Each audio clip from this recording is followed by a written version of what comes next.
Review Dynamite Rampage and other wrestling news. So let's go to the first match. Yep, Right. Orange Cassidy beats Paige. Really good, fast-paced, back-and-forth match. Ethan Page getting his little offense, and I enjoyed it. It was a good And match. I'm happy Orange Cassidy gets another win. What do you think? It was a really good match. Like, Orange Cassidy's back with a new theme that is from the Indies wrestling days. He bring back the gimmick where he drank orange juice and spits at someone. And that's pretty good. So that's good on the match. Yeah, it's pretty good. So what's next in the card? Next up, I'm pretty sure, is the 6-man tag team match between Danhausen and his mystery opponents going up against the Ass Boys. I really, really enjoyed this. I feel like Danhausen and FTR, I really love their chemistry together, and I feel like Hook and maybe someone else could team up later in the future. And after the match, of course, Billy Gunn, the Gun Club, and the Acclaimed all got in an argument, and Billy Gunn sided with the Acclaimed. But I thought it was a good match. Yeah, it was a good match, and the post-match segment was good as well. It showcased Maskcaster's skills on the mic. It started getting them over as baby faces, even though the Gun Club are the heels. Yep. Next up, we have is the Jade Cargill. Actually, it's not Jade Cargill. No. Next up, I'm sorry about that, y'all. Next up is the Christian Cage live interview. He went on and on about Jungle Boy, his father, and his mother. Brought out this new, amazing-looking Luchasaurus who squashed Serpentico. I want to know your thoughts on the new Luchasaurus. My thoughts on Luchasaurus, I feel that he's been renewed and revigorated. He has been rebuilt and renewed as a new character. I love it. Yeah, and Tony Khan is he's pushing Luchasaurus more, started pushing one of his own stars instead of the former WWE star, and we're getting Christian managing Luchasaurus. And I feel Luchasaurus could pull off being the new Kane. And I think Luchasaurus can. And Jungle Boy reminds me of the RVD. Yeah, he does look like RVD. Yeah. Anyway, Luchasaurus could be the next Kane if done right. Yep. And we don't have to worry about this new King talking about controlling women's bodies and any other political shit. Good point. Overall, good segment. Luchasaurus squashed Serpentico. He did a really good job. I am looking forward to see what happens next with Luchasaurus. Look, me too. I'm looking forward to it. Next up, we have is Jade Cargill squashing Layla Gray to become 34-0. What is your thoughts on this? My thoughts, it was pretty much a squash match. Jade Cargill's building wins. Cargill will eventually face, Athena in a match mostly all out. It'll be a pretty good match with Athena versus Jade Cargill eventually. Jade Cargill mostly going over on Athena. In the post match, we saw Athena and Jade Cargill chasing off, trying to attack Jade Cargill's buddy, but then Layla Gray fought back and strike. She's trying to join the baddies, and Jade was not having it. Nope, she was like, "Who the hell are you?" Yeah. I'm really loving the stuff they're doing with Jade Cargill right now. But now it's time for the main event, the one we've all been waiting for. Blood and guts. Blood and guts. Yeah, blood and guts. I personally think this is, even though I think last year's was better with the Pinnacle against the Inner Circle, this one was also really, really, really, really good. I love how Sammy Guevara did that weird spot off the top of the cage. That was actually pretty cool. Of course, Santana blew his knee out. Apparently, Eddie Kingston's also injured. At least Kingston and Cesaro didn't beat the hell out of each other, but that's okay as well. They did good on it. I'm actually happy. And I'm hoping that if they have another one next year, it'll be good as well. Yeah. What's your thoughts? My thoughts was like the blood and guts match was a bloody matchup. We saw moments with the BBC, Jericho Appreciation Society. We had Eddie Kingston and Santana Ortiz during the match. Like Santana was injured during that match, taken to the back. All in all, it was an amazing, bloodiest match I've ever seen. And there was a moment on TMZ where Eddie Kingston thrown Sammy Guevara off the top of the cell. Yeah, that was crazy. I think Eddie Kingston just laughed about it. Yeah. I'm just happy that Kingston and Cesaro were able to get along. Yeah. But overall, Dynamite was a really good show. Yeah, it was a good show. Yep. We saw. I'm looking forward to next week. Yeah. I feel like the fallout from Blood and Guts will be good. Yeah, fallout. So I want to know, what is your overall thoughts on Dynamite? Overall thoughts on Dynamite. My thought on Dynamite is a good Dynamite with the right time, the right moment. It can be a great Dynamite. Yep. So that was Dynamite. So Jim Ross heard that it's being moved to Rampage and AEW commentary shakeup. Apparently, the fans had noticed that Jim Ross was only on Dynamite on commentary for the main event in last night's Dynamite Blood and Guts event. JR was introduced to nice pop and fanfare on television portion of the show. May have been wondering why he's in the booth entire night. It turns out AEW was experimenting with a shakeup and announcement team. Jim Ross called the entire hour of Rampage while Dynamite was hosting a 3-person affair. That will most likely remain the case for the time being. And we got more info that Ross will join Rampage on Friday nights, while Dynamite sticks with the formula from the first hour of yesterday's show. For now, it's just experimental. But the change may stick as Tony Khan's happy with the results. There's more to this. The deal with JR is it looks like this week because they're doing an experiment, but it looks like JR will do the second hour Dynamite. He's going to be moved to the Rampage on Friday nights as well. He announced the entire Rampage show this. So let's go to the news. So that was, what do you think of this? I mean, I like the shakeup. I think Jim Ross could do good on Rampage. Honestly, just let me know what you think about this. How about Jim Ross on Dark and Elevation only?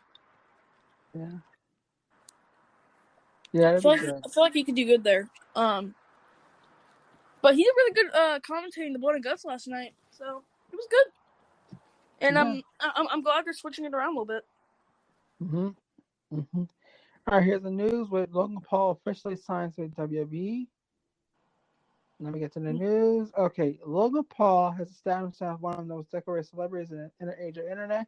His stock continues to rise thanks to his YouTube career as well as popularity as a boxer. He has officially signed a contract with WWE. The Maverick made much hyped his wrestling debut on Night 1 of WrestleMania 38. He has partnered up with The Miz, took on the mysterious and surprisingly solid tag team bout. Recently, Logan Paul hinted at making a return to WWE. What will happen? Paul took over his Instagram, officially revealed a sign with WWE. Paul made it clear he's coming for The Miz. The Miz betrayed Logan Paul after the match at WrestleMania 38, so eventually Paul will be the babyface in the feud. We'll have to see how the feud will be booked in the coming weeks. So what do you think of this situation with Logan Paul being in WWE now? Honestly, Logan Paul did very good at WrestleMania. I loved the match. I love everything he did. He looked gassed during the end, but hey, it's his first wrestling match. I'm not really, he's supposed to be. But I think it was a really good match. I feel like Logan Paul could do so much more. I'm looking forward to Logan Paul versus The Miz. Hopefully Logan Paul can win. But, yeah, that's my thoughts about it. What's yours? I don't know if he's a risk for WWE, but I think Logan Paul could pull it off. He has the heel heat, and it's good kind of heat, and you like. He also has the type of baby face that you could use for a company as well. Mhm. So that's a good move on WWE's part. Mhm. There's more news to cover. Apparently, Sonya Deville claims that she had never faced any homophobia in WWE. Apparently, Deville returned to WWE television back in 2020 for a new run wrestling role. She was a regular feature on SmackDown as the W official. She was fired from the role. Through it all, she was also an ambassador for the LGBTQ community. Deville says she never faced any homophobia in WWE during her time with Vince McMahon's company. Deville eventually started a promo with Naomi in a long-standing feud that carried on for months on Friday Night SmackDown. It ended with Naomi winning the feud. She also a proud member of the LGBTQ community, has been together with a girlfriend for a long time. It's quite open about that fact while speaking on Bustin' Open. Sonya Deville claimed she had never faced any homophobia in WWE. And she says she's the first open. I think I'm the first openly out female in WWE. I know Darren Young was out and male before me. Certainly no shared the story, at least in groundwork for me. I think the environment has changed a lot, and I've never had any negative experiences backstage or within the company. I say how I say. DeVille has a lot of things going on in her life, and that's what matters in the end. So you DeVille also hit the game bird in the future. We will see what next in store for DeVille. So what do you think in the situation for DeVille? I personally think that Sonya Deville, I'm not that type of guy, but I feel like I'm gonna say it, she's the knockoff version of Ronda Rousey. She's a good wrestler, don't get me wrong, she is a good wrestler, but to be fair though, I feel like Sonya Deville, when she's in the ring, she's good, but like she had a match with Ronda Rousey before, right? At Elimination Chamber this year. Her match against Elimination Chamber, right? That match, Ronda Rousey looks so much better than Sonya Deville. I'm not trying to sound like a hypocrite or something like that. I'm just saying that Sonya Deville, she's a good wrestler, but she's not as good as Ronda Rousey. But I will say this: I would love to see Sonya Deville back in the company. I would love to see Sonya Deville wrestle on Raw more. Have her challenge for the Raw Women's Championship like she never got in April. Do something like that. But what's your thoughts? My thoughts on DeVille DeVille is like my thoughts on DeVille is that she has what it takes to be an entertainer, a star. I'm happy that she's in the LGBTQ community, that she's gay, that she hasn't been in a marriage, she hasn't been in a relationship with a woman for a long time. And I'm happy for her for a future marriage, a woman. Yep. Let's hope for it. Mm-hmm. So, all right, it's a new news. Apparently, there was some DNA evidence proves that The Rock has 5 additional siblings. Apparently, Dwayne the Rock Johnson grew up on the road. His father, Rocky Johnson, was a star for Vince McMahon long before anyone could imagine the career the great one would have. That time on the road led some wild times, and one Canadian filmmaker story about it. Lisa Purvis was an 18-year-old when she first reached out to her real father. It turns out that the father is none other than Rocky Johnson. In 2017, Lisa set out to make a documentary about what life is like for a child who are abandoned by their parents. During the research, DNA evidence revealed that Rocky Johnson has several other children. All 5 of them had additional testing done, which confirmed that Rocky had at least 5 children across Canada, according to the story on Purvis and Sports Illustration. Emmy the Rock has 5 several have siblings. Dwayne Johnson was never given an opportunity to close to them. When he was younger, several of the children watched their half brother as he rose to stardom, often resentful that their father only talked about Dwayne. It does not appear that Dwayne Johnson has much of a relation with his half siblings. Despite that, others have connected with over the years. Many stay in touch and some are close. So it would be interesting to see if The Rock had any comments about the story. Fans are hoping to find out more. We'll have to wait for Purv's documentary, Just Call Me Lisa. The film is still in production and slated to release soon. So what do you think of this story? I mean, The Rock to me, I don't know. I feel like this story with The Rock, it seems like Rock, like we know, right? He's going to be coming back to WrestleMania next year. That's going to be happening, definitely, right? So, Yeah. I'm just The Rock, to me, I feel like even if he comments on the story, I feel like the allegations that have been going around, allegations, but you know what I mean. I feel like he will comment on it. I'm gonna say this: he will comment on it. I'm gonna say that Rock is going to probably give his thoughts on it, and I'm hoping that Rock is gonna step up like a man and say what he has to feel about it. But I want to know your thoughts. My thoughts about the Rocky Johnson have siblings. This was a surprising news. I didn't know the Rock has to have siblings. I mean, So I think that him and Rocky Johnson being half siblings is, you know, I feel like The Rock and Rocky Johnson, they go back way long, you know what I mean? So, like, I'm happy to hear that they're related in some way. yeah. Now let's go to other news. Apparently, Tony Khan wants to bring the Forbidden Door to Detroit. Let's go to that What? news. Yep, Tony Khan wants to bring the Forbidden Door to Detroit, Michigan. AEW outdid themselves with Forbidden Door pay-per-view event. The June 26th show was full of action, excitement, wrestling, and entertainment. Appears as Tony Khan already could have a venue for the Forbidden Door 2 locked in his mind. Khan opened this week's Rampage taping for not no AEW films content for Rampage immediately following the conclusion of Dynamite. The show airs at 10 p.m. every Friday. We spoiler rules for Rampage.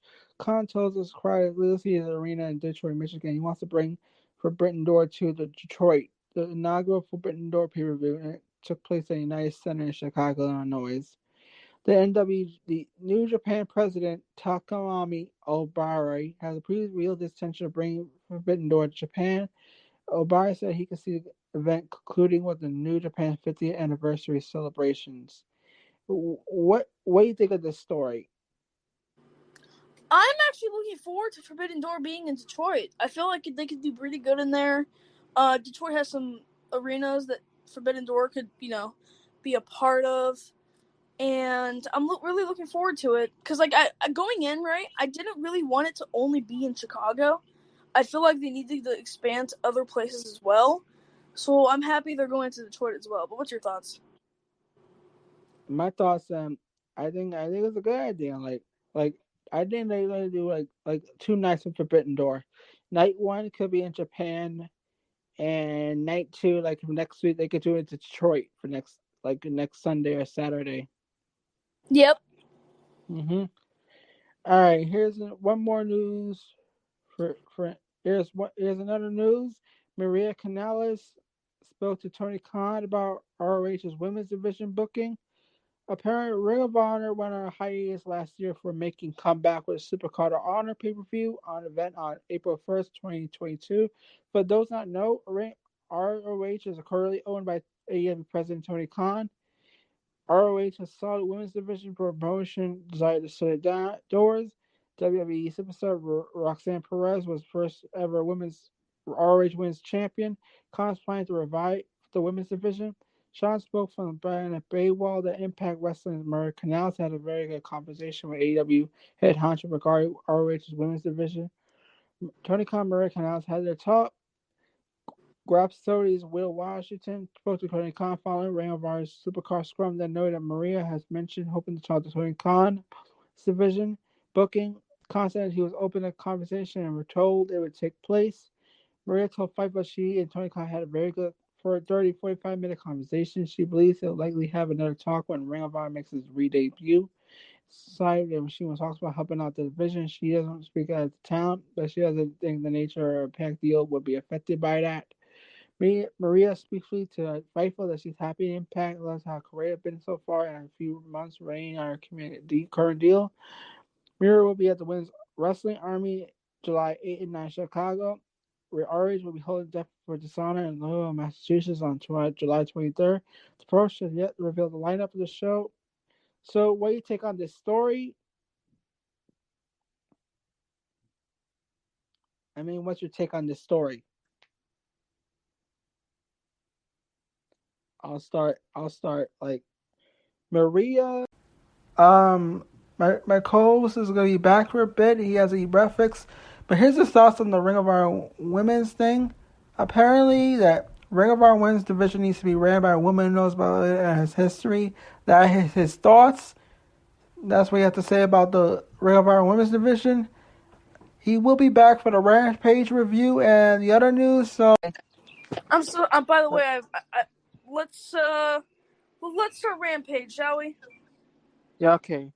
Let's start with Rampage. Alright, this is Rampage. Let's review Rampage. Let's start with the 20-man Royal Rampage for the shot at facing the interim AEW World Champion Moxley.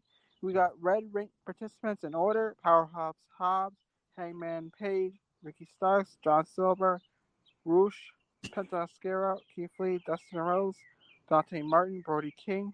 We got the blue ring participants: Tori Nese, Darby Allin, Butcher, Max Caster, The Blade, Swerve Strickland, Matt Hardy, Frank Kazarian, Konosuke Takeshita, Orange Cassidy.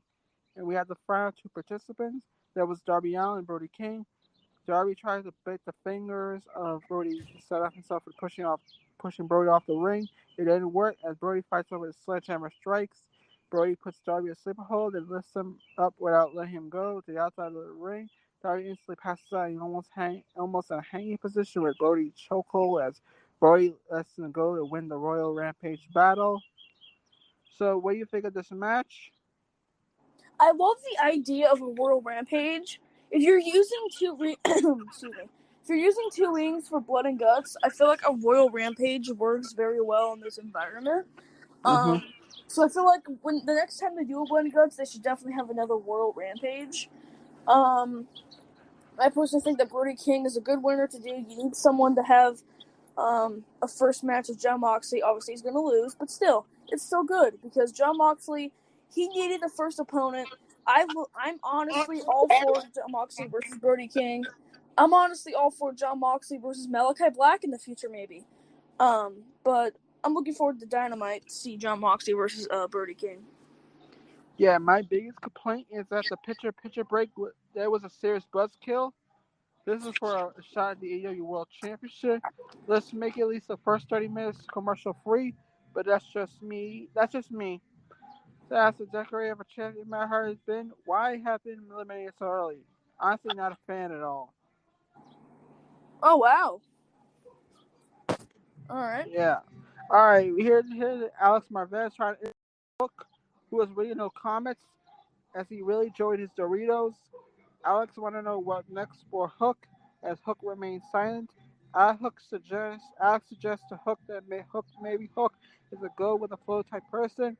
Hook snaps and grabs Alex by the collar, tells him exactly like people's problem. People just didn't think, okay. All right, match 2. Hiroku Goto and Yoshihashi versus Young Bucks. Nick Goto set these up. It was a big matchup. We had a hot tag from Goto after Young Bucks worked the matchup. There was a near fall from the Hook's leg. Matt got a blind back to tag his brother after Jackson double team on Goto, setting up for a running knee strike. They picked up the near fall as the brothers continued to try to double team on him. Hashi got in a contender with a headhunter combination with 2 count. Goto and Hashi try to pull it on Nick, but Matt grabs on Hashi's ankles and pulls him out of the ring. Goto hits Nick with a lariat. Matt delivers a super kick to Goto and Hashi. Good God, what the kicks. All 4 men are down the ring as they barely made to their feet before a 10 count. 10 count. Down the ring. Goto successfully tags Hashi as Hashi hits Nick with a couple of got a 2 count pinfall time. Matt super kicks Hashi as Bo Jackson by super kick Goto into the other ring. Plus goes for a BTE trigger. And Hashi as Nick does a great leaping springboard attack onto Goto. Amazing.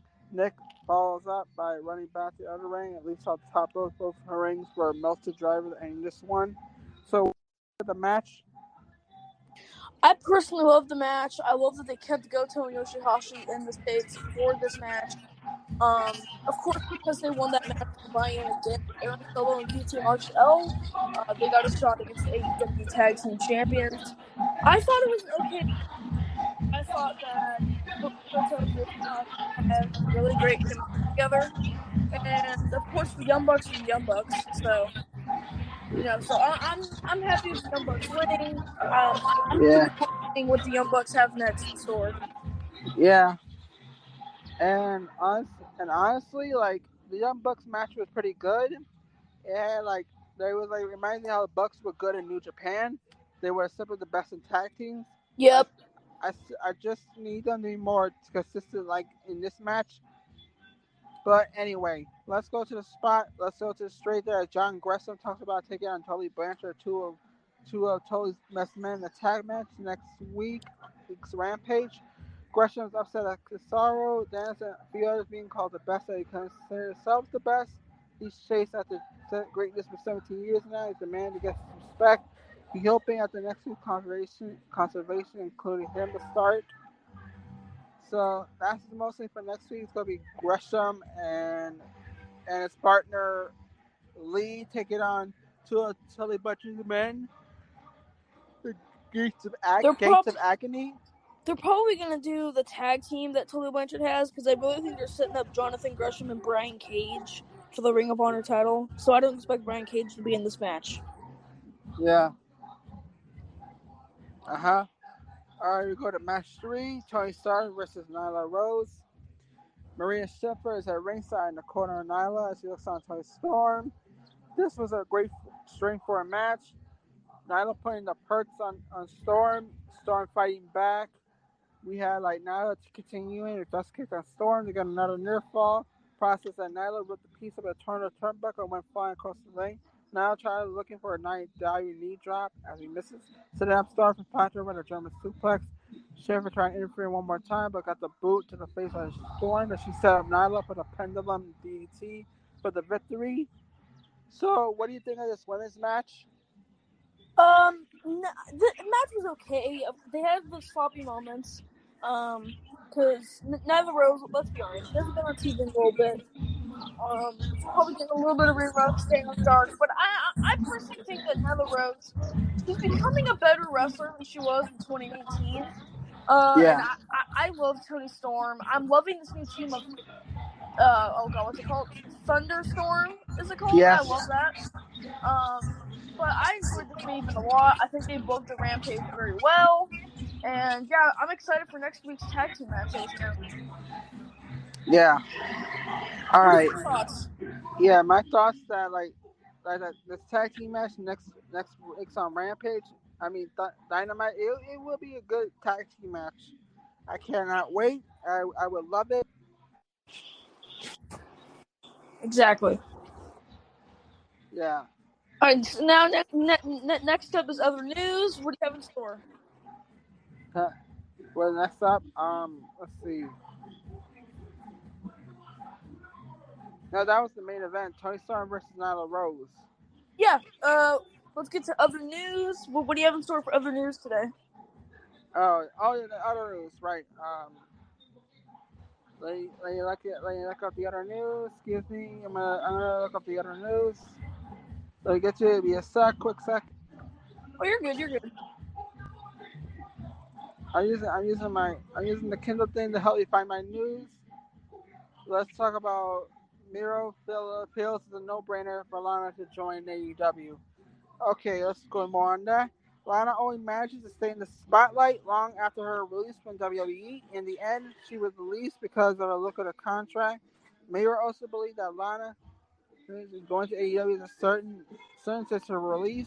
CJ Perry has been engaged in a various projects, kept herself busy in many ways. Meanwhile, Miro is busy in AEW. While speaking to Core Culture Wrestling, Miro stated that he believes Lana joining AEW is no brainer. Honestly, a lot of fans want to see CJ Perry on AEW television. Only time will tell if it's a no-brainer happens.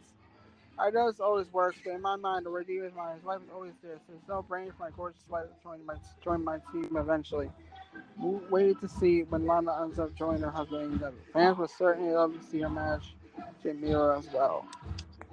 What do you think of the story? I'm looking forward to Lana going to AEW. I personally think that she can manage Miro really well. I really want Kip Sabian to come back. and I want him to team with Miro so that Lana can manage both of them. I think that'll be pretty good. Miro needs a manager right now. Not that he doesn't have charisma. I just feel like he's missing something that is Lana. So, what are your thoughts? Yeah. All right. Let's talk about Matt Hardy. Talk about what's next for AEW. All right. Matt Hardy's been through a lot in his career. However, when Jeff Hardy came around in AEW as well, the Hardys were ready once again for absolute mayhem. Now it's Jeff Hardy is hopefully won't separate out of fold. Matt Hardy has to pursue his next step in AEW. Jeff Hardy was arrested for DUI this day before two were going to compete in a huge match.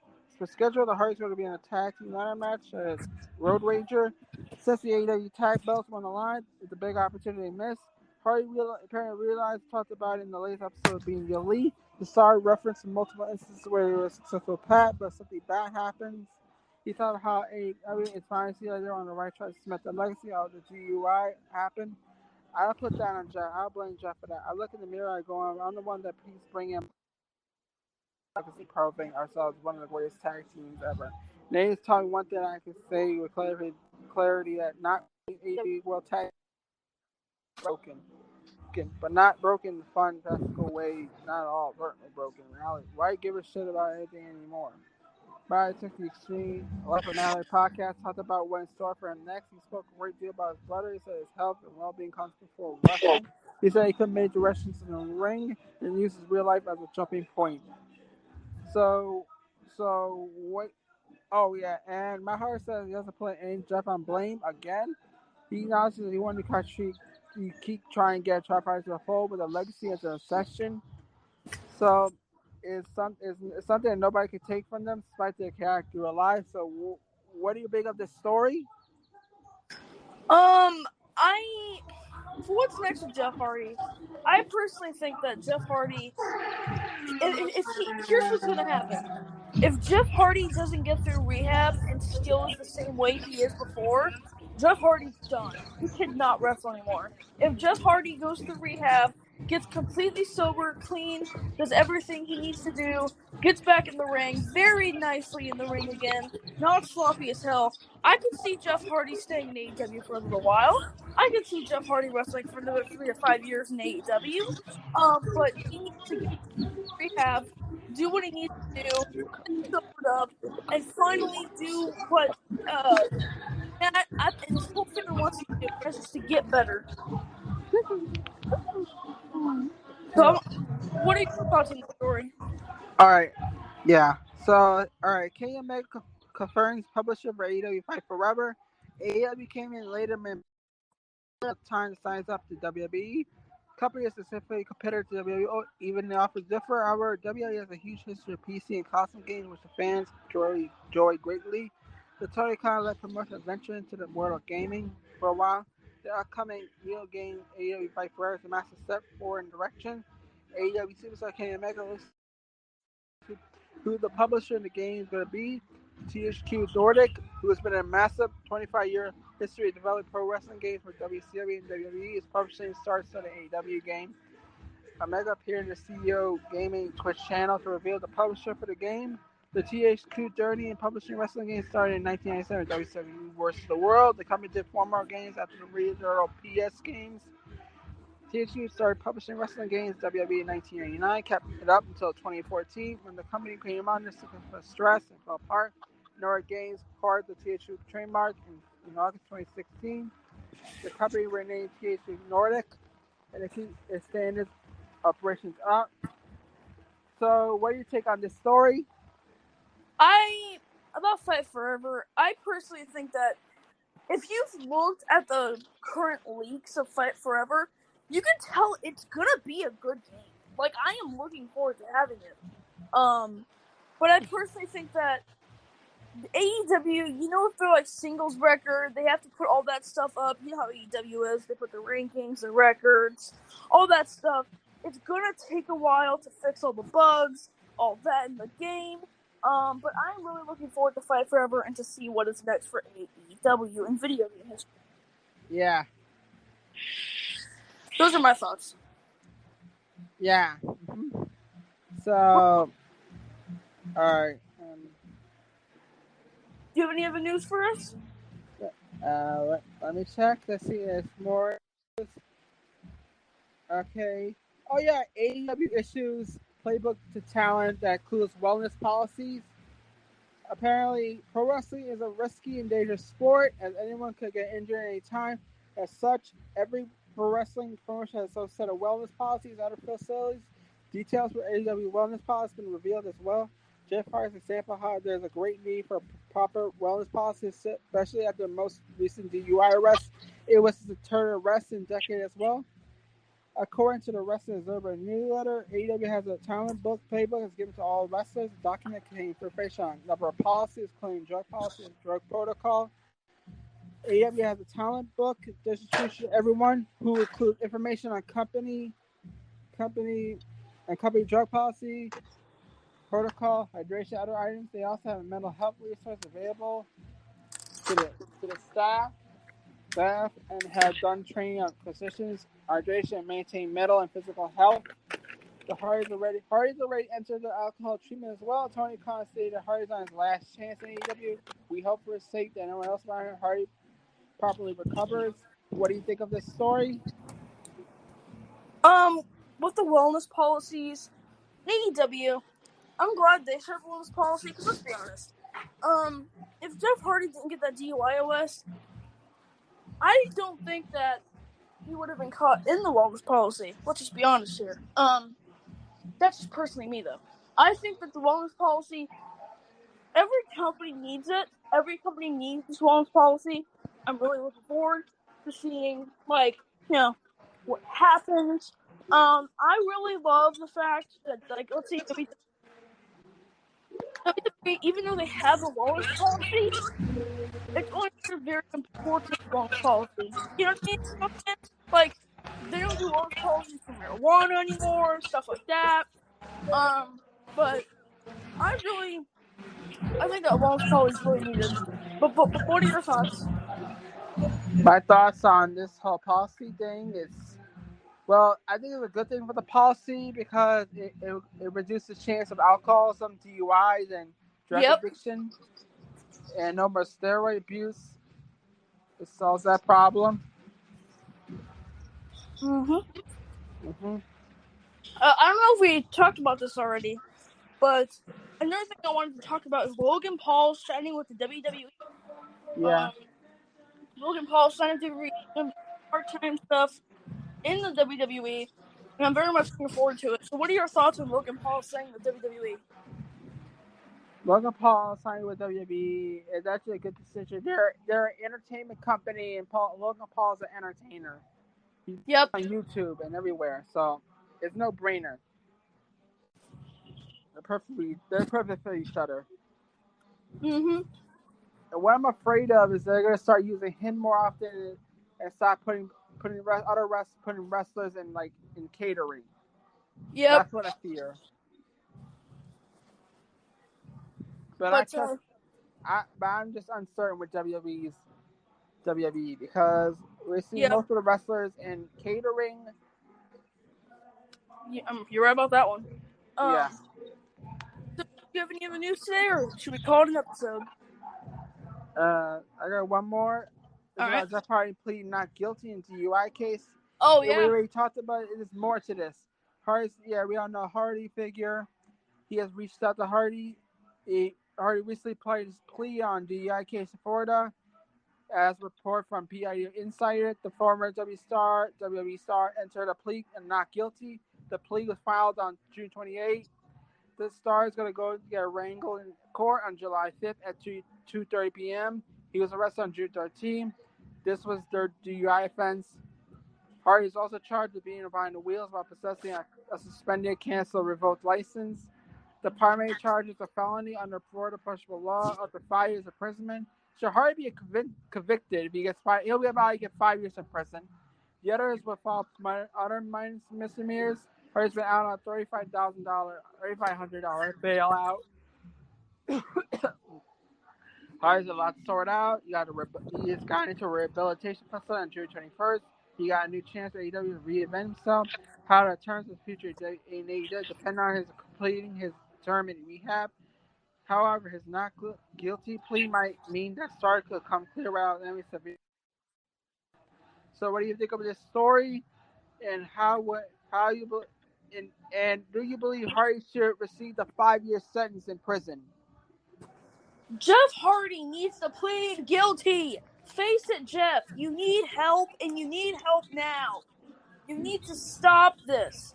You need to face facts that you need help, do what you need to do, and then get back and stop doing this.